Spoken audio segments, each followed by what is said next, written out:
দেউতা কোৱা ৰবট শব্দটোৰ কিবা ফুল ফৰ্ম আছে নেকি চোৱা ৰবট শব্দটোৰ এটা ফুল ফৰ্ম মই ছ'চিয়েল মিডিয়া প্লেটফৰ্মতে কাৰোবাৰ এটা চেনেলত পাইছিলোঁ গম পাইছেনে তাতে কৈছে আৰ মানে হ'ল ৰিলায়েবল অ' মানে হ'ল অপাৰেশ্যনেল বি মানে হ'ল বাইনেৰী অ' মানে হ'ল অপটিমাইজ টি মানে হ'ল টেকন'লজি গম পাইছেনে ৰবটৰ ফুল ফৰ্ম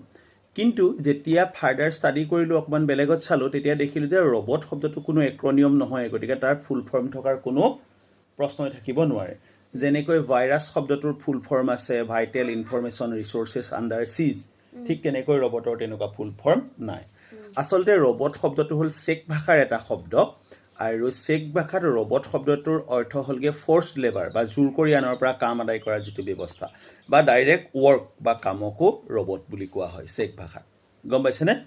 গতিকে ৰবট শব্দৰ কোনো তেনেকুৱা ফুল ফৰ্ম থাকিব নোৱাৰে যদিও দেখুওৱা হৈছে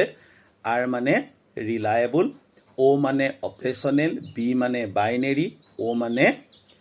অপটিমাইজ টি মানে technology Thank you very much. Please stay connected. Keep watching our videos and don't forget to follow, share and comment.